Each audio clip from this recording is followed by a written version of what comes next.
샬롬 만나서 반갑습니다. 오늘 6월 24일 화요일입니다. 오늘의 묵상 기도하며 시작하겠습니다. 감사합니다. 하나님, 오늘도 변함없이 저희들을 단점에서 깨워주시고 또 오늘도 주님의 말씀 앞에 서게 하시니 감사합니다. 요즘에 많은 또 더위 속에서 그리고 또 때로는 비 속에서 저희들이 여러 가지 환경의 영향을 받을 수도 있고 생각이 많을 수도 있는데 하나님의 말씀으로 저희들 마음의 중심을 잡아주시니 감사합니다. 오늘도 하나님의 말씀이 나의 삶의 방향이 되고 목적이 되고 울타리가 되게 하여 주옵소서. 우리를 사랑하시는 예수 그리스도 이름으로 기도합니다. 아멘. 예, 여러분 오늘 열왕기하 12장 말씀 다 읽어보셨을 텐데요. 어떠셨습니까? 열왕기 12장을 통해서 여러분은 어떠한 하나님의 마음을 느꼈고 또 나를 향한 하나님의 또한 뜻과 음성은 무엇이었습니까?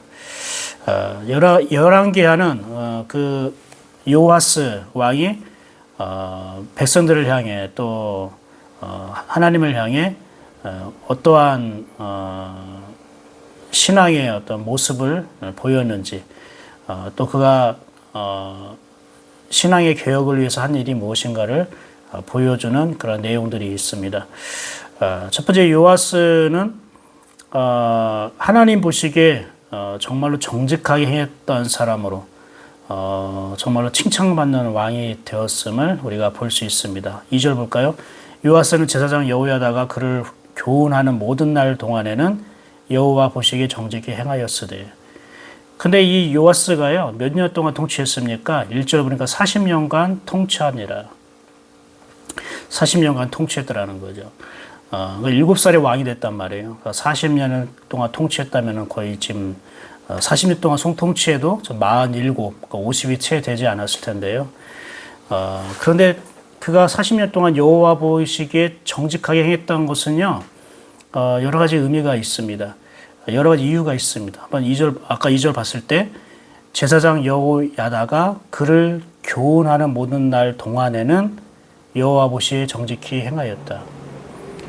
그러니까 제사장 여호야다가 영적 스승이지 않습니까?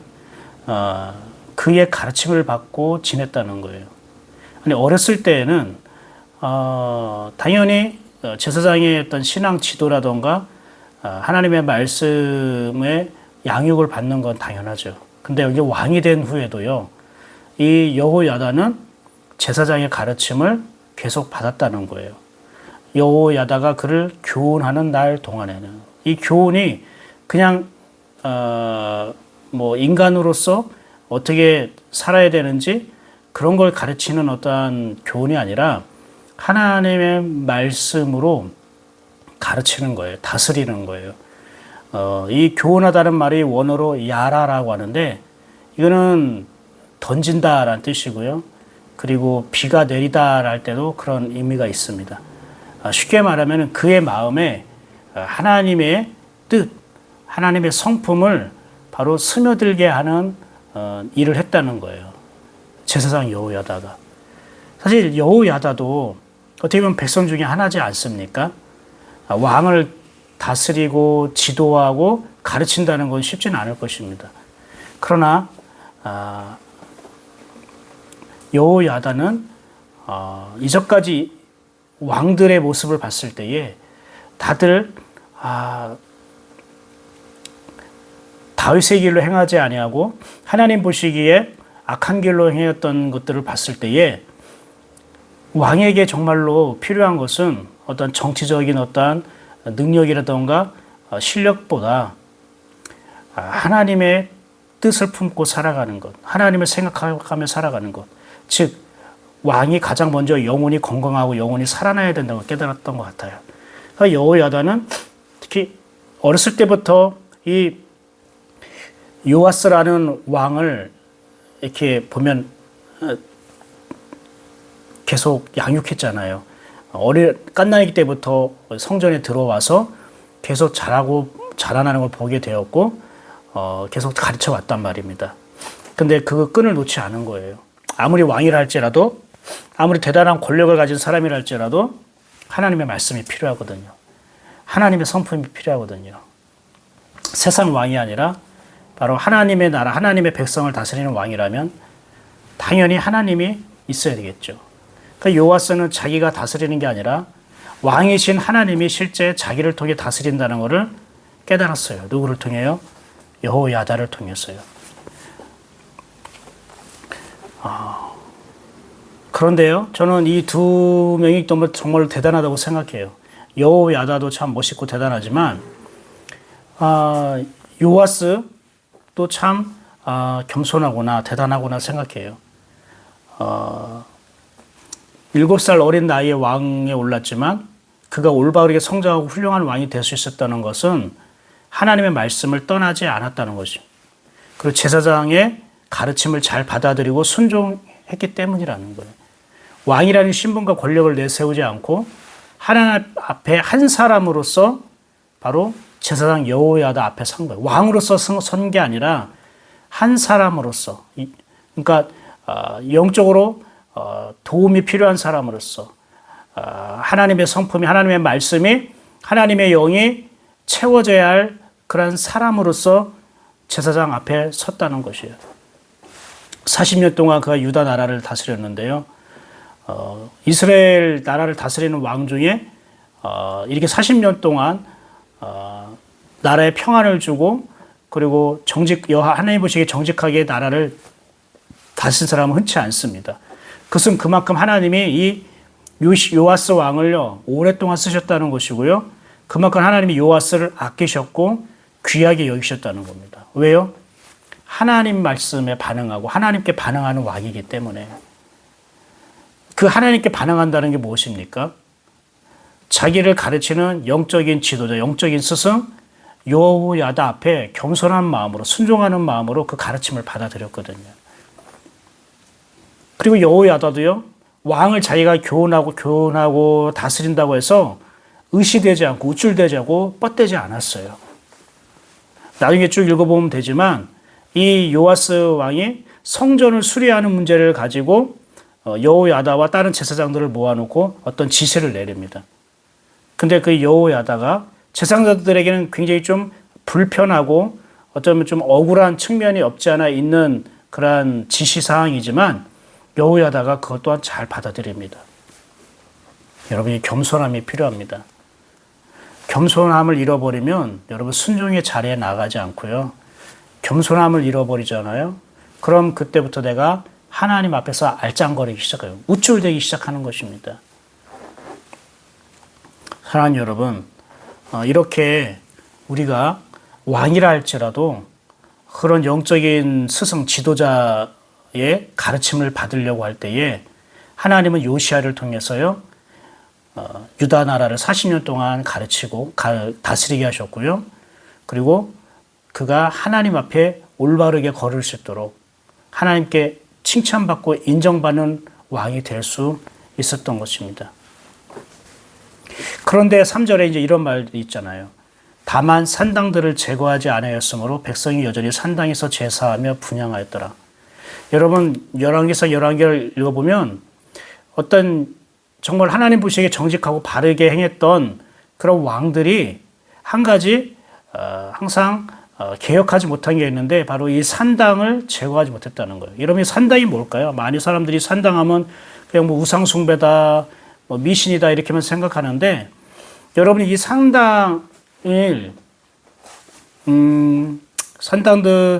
산당이 있게 된 이유는요. 여러 가지 그 원인은 있지만 사실 이 산당들을 제거하지 않았다는 것은요. 오늘날 말하면 이 산당은 예배당과 같아요. 그런데 이 당시에는 예루살렘 성전에서 모여서 예배를 하고 예물을 드리고 번제를 드리고 그리고 절기를 지키고 했지 않습니까? 근데 그러다 보니까 어느 순간부터 제사장들이 자기 지역에 이런 산당, 예배당을 만들어 버리는 거예요. 원래 하나님은 이 예루살렘 성전을 중심에서 모이게 되었고 그리고 제사장들도 그 예루살렘 성전 안에서 함께 예배를 준비하고 성도들을 지도하고 다스리고 가르치는 그런 일들을 했었는데 백성들이 각 지역마다 자기가 사는 근처겠죠. 자기가 사는 지역에 그냥 예배당을 만들고 거기서 자기들이 예배드리고 거기서 분향하고 거기서 신앙생활을 했던 거예요.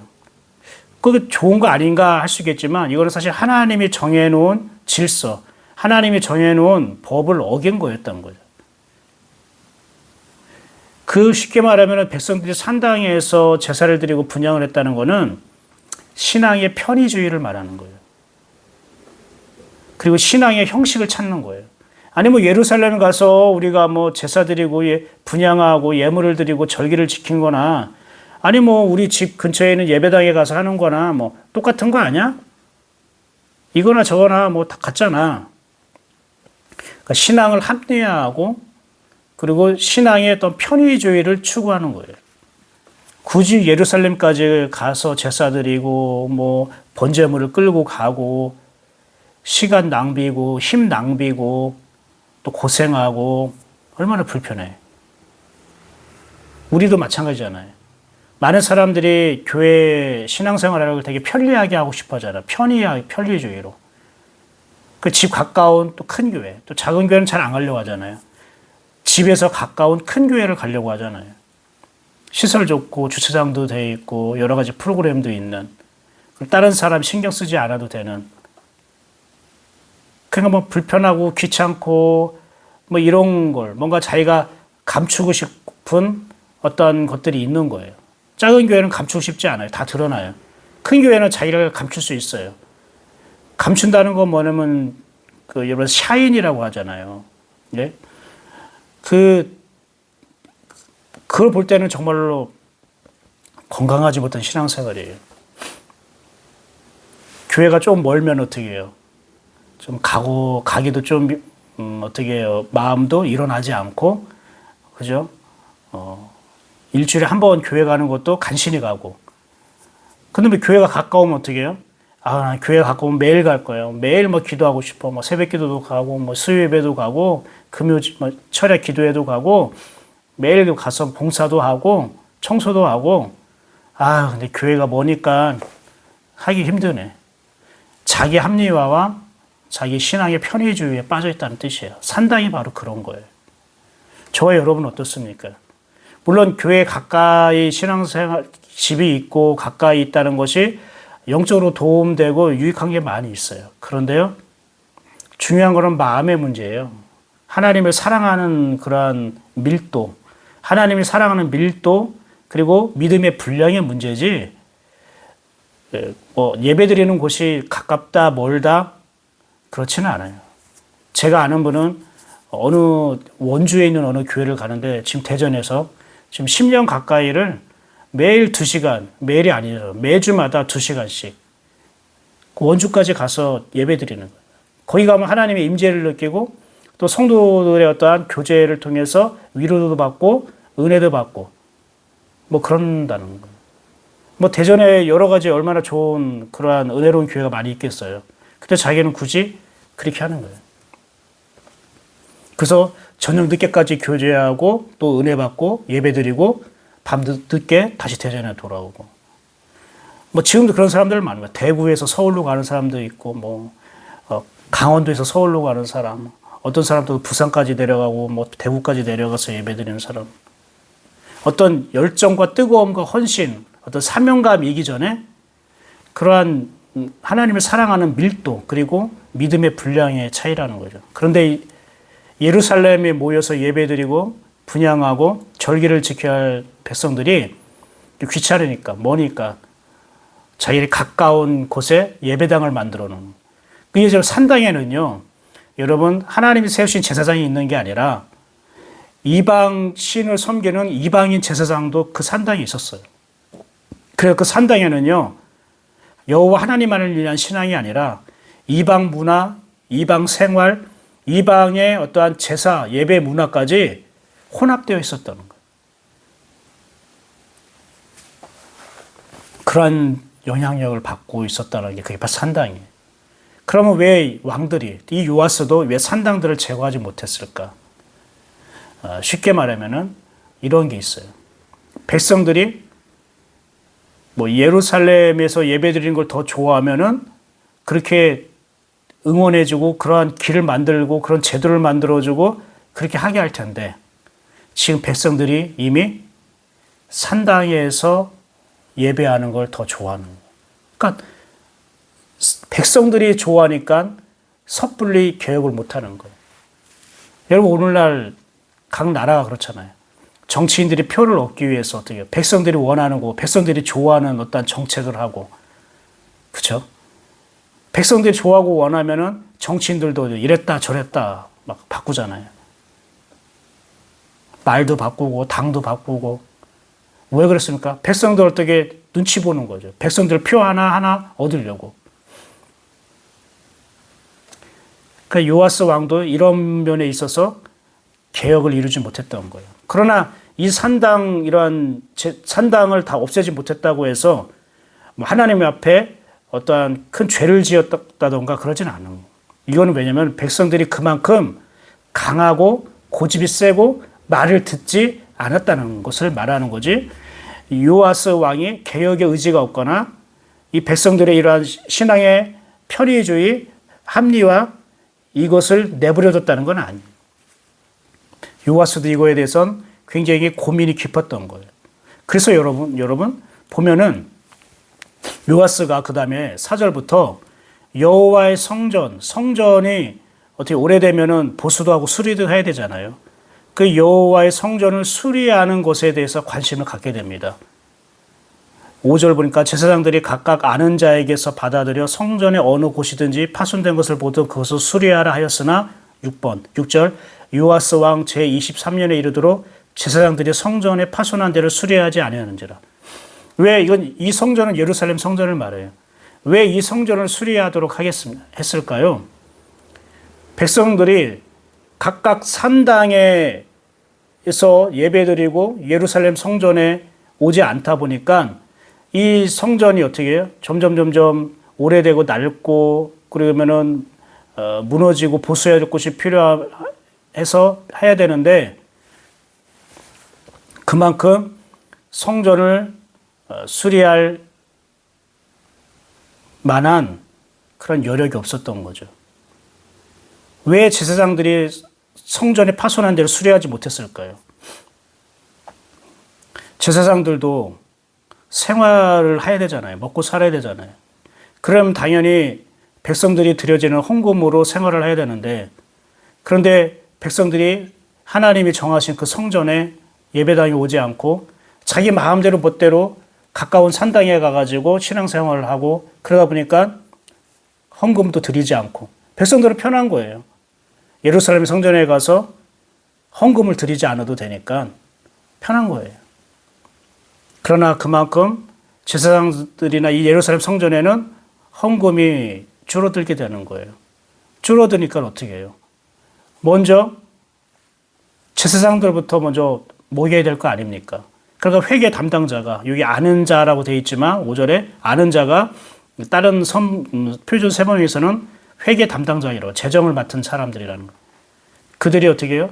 그냥 제사장 들어오는 대로 구분하지 않고 제사장을 먹여 살리는 데에 그냥 사용된 거예요. 그러다 보니까 성전이 필요한 곳에 보수하는 데에 그것을 보수할 만한 여력이 없던 거예요. 근데 요아스 왕이 그것을 알게 된 거예요.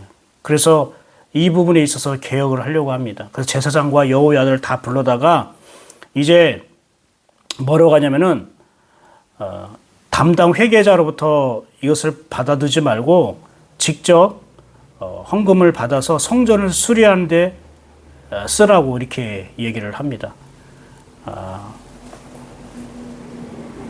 그러면서 8절 제사장들이 다시는 백성에게 은을 받지도 아니하고 성전 파손한 것을 수리하지도 아니하기로 동의하니라. 이건 뭐냐면은 제사장들이 이 요아스 왕의 제안을 동의하면서 백성으로부터 돈을 받거나 성전을 직접 수리하거나 하는 일을 하지 않기로 해요. 그런데 9절을 보십시오. 그때 제사장 여호야다가 또 이렇게 등장합니다. 그러면서 한 괴를 가져다가 그래서 뚜껑에 구멍을 뚫어 어떻게 하면은 거기에서 모든 은을 거기 괴에 넣게 합니다. 그래서 왕의 서기, 10절에 왕의 서기와 대제사장이 와서 그 은, 즉 헌금을 다 계산합니다. 그래서 이걸 가지고 성전을 수리하는 목수, 건축하는 자들에게 줘서 성전을 수리하게 됩니다. 또 12절 보면 미장이 석수에게도 주고 성전 퍼서는 데를 수리하게 합니다. 그러면은 이제 제사장들이 생활을 못 하잖아요. 먹고 살 일이 막막해지잖아요. 그러니까 요아스가 제안한 것이 여호와의 성전을 수리하는 것에 있어서는 어떤 좋은 제안이지만 그 반대로 이제 제사장들이 생활하고 먹고 사는 데에 이제 이거는 되게 어려움을 겪게 된 거예요. 뭐 손을 빨아먹고 살 수도 없고, 그렇다고 제사장이 다른 백성들처럼 세상에 나가서 일을 하면서 이렇게 할 수도 없고, 그건 하나님이 원하지 않는 거니까, 기뻐하지 않는 거니까. 그런데 여호야다가 이때 어떻게 하냐면은 16절 보세요. 속건제의 은과 속죄제의 은은 여호와의 성전에 드리지 아니하고 제사장이 돌렸더라. 무슨 말이냐? 속건제와 속죄제 드릴 때 바칠 헌금은 성전의 수입으로 하지 않고 제사장들의 몫으로 돌렸다는 거예요. 그럼 이건 편법이냐? 아니야, 편법이 아닌 거예요. 이거는 하나님의 원래의 뜻대로 바로 하는 거였어요. 그러니까 요아스는 여기까지 생각을 못했지만 대제사장 여호야다는 바로 이런 부분까지 바로 지혜롭게 했다는 거예요.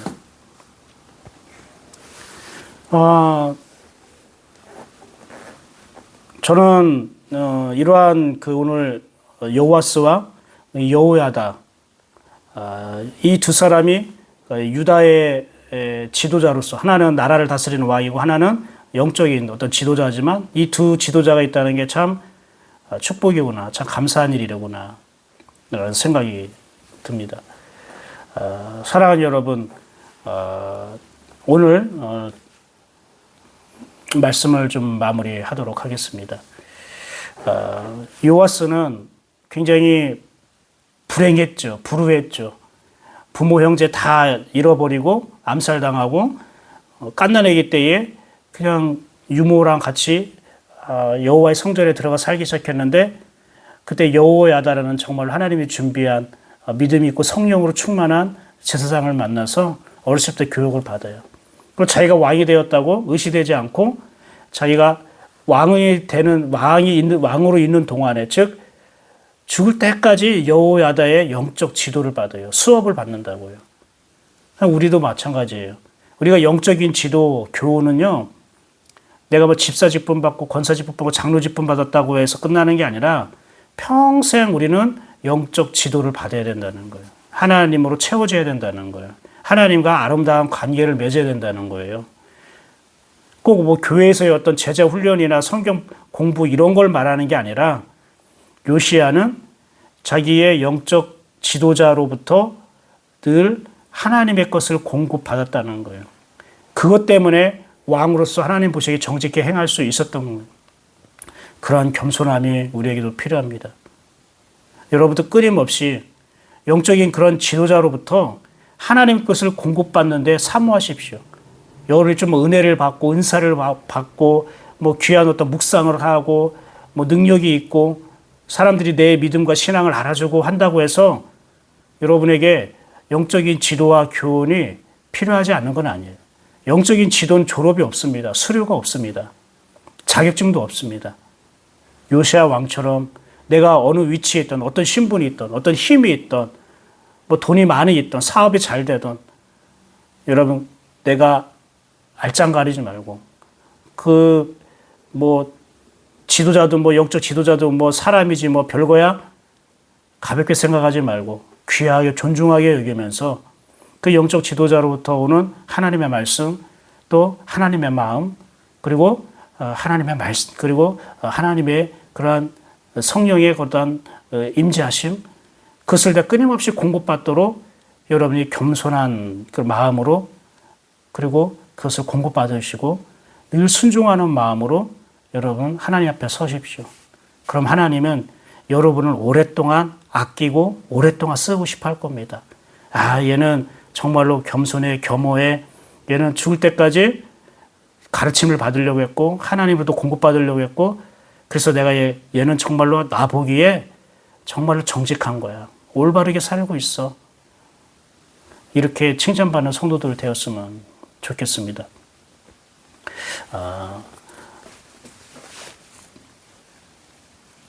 오늘 여러분이 하나님이 여러분에게 주신 어떠한 감동과 깨달음, 은혜가 있다면 그것을 붙들고 여러분 하루 종일 여러분의 마음 생각하고 또 기도하시길 바랍니다. 제가 지난 주일 엊그저께 주일 설교 때에 이런 제안을 했죠. 어떻게 하면 주님께 붙들림 받을 수 있을까? 그것은 내가 하나님의 뜻을 마음에 두고 생각하는 것이다. 하나님의 뜻을 마음에 두고 생각하는 시간이 하나님과 가까워지는 것이고 그게 주님이 나를 붙들고 붙잡는 시간이다. 그럼 어떻게 하나님의 뜻을 생각할까 해서 여러분이 하루에 한 번 정도는 그런 시간을 정하라고 했습니다. 12시 정오라든지 아니면 이렇게 오늘의 묵상 오전에 나갈 때에 그냥 이거 방송 끝나고 다시 그냥 자기 제자리로 돌아가고 자기 일을 하려고 하지 말고 단 5분이라도 10분이라도 하나님 저를 붙잡아 주시옵소서 하나님의 뜻이 무엇이고 하나님의 생각이 무엇인가를 물어보고 생각하고 또 생각하는 그 시간을 여러분이 정하고 확보하라고 제가 권면을 드렸습니다. 여러분 어제 그렇게 혹시 하셨습니까? 어제 못했다면 오늘 또 이렇게 반복해서 얘기하니까 여러분이 다시 하나님의 뜻, 하나님의 생각을 여러분 마음에 품으면서 그분을 구하고 찾고 여러분 한번 그분을 느껴보십시오. 그게 여러분 하나님께 붙잡힘 받는 것이고요. 그런 사람을 하나님께서는 기름 부어 주시는 거예요. 그런 사람을 주님께서는 오랫동안 사용하시고요. 지극히 사랑하시고요. 그와 관계된 것들을 하나님이 지키시고 보호하시고 인도하시기 원하시는 것입니다. 오늘 주신 그 열왕기하 12장 말씀이 저와 여러분에게 유익하고 또 도전이 되고 또 하나님이 이루실 그러한 약속이 되기를 축복합니다. 기도하겠습니다. 감사합니다. 하나님 오늘 주신 말씀 중에 요아스의 그런 태도를 통해 또 여호야다의 그러한 마음과 그러한 지혜를 통해서 우리가 많은 도전을 받습니다. 하나님 내가 힘이 있다고 또 내가 가진 게 있다고 또 내가 다른 사람보다 많이 안다고 해서 하나님 나를 다스리고 지도하는 그런 영적 지도자를 우리가 가볍게 생각할 것이 아니라 우리가 순종하는 마음으로 겸손한 마음으로 우리가 지도를 받는 하나님 또 체험을 공급을 받는 그러한 겸손한 하나님의 자녀 되게 하여 주시옵소서. 또한 여호야다도 정말로 하나님을 사랑하기 때문에 사람을 생각하지 않고 하나님의 중심으로 또 하나님의 뜻을 품고 있었기 때문에 요시야 왕이 올바르게 걸을 수 있도록 잘 지도하고 또 포기하지 않고 그리고 정말로 하나님의 마음으로 품을 수 있게 하신 것을 또한 우리가 도전을 받습니다. 우리 사랑하는 우리 예인교회 성도들이 요시야와 같은 마음, 여호야다와 같은 그러한 마음을 품을 수 있도록 은혜를 도와여 주시옵소서. 오늘도 예인교회 성도들이 어디에 있든지 무엇을 하든지 누구를 만나든지 하나님을 생각하고 하나님의 뜻을 품고 살 수 있도록 그래서 하나님이 주시는 지혜로 하나님이 주시는 마음으로 하나님이 주시는 담대함으로 하나님이 주시는 그 위로로 오늘 하루를 살아갈 수 있도록 주님 도와주시옵소서. 예수 그리스도 이름으로 축복하고 감사하며 기도드렸습니다. 아멘. 수고했습니다. 저는 내일 또 다시 오전에 열왕기하 13장 말씀으로 만나도록 하겠습니다. 하나님이 여러분과 함께 하실 것입니다. 도와주실 것이고 인도하실 것입니다. 그런 하나님을 또 신뢰하고 찬양합니다. 오늘도 예수 그리스도 안에서 복된 걸음 걸으시고요. 예수의 이름 가운데 승리하는 삶 살기를 축복합니다. 샬롬.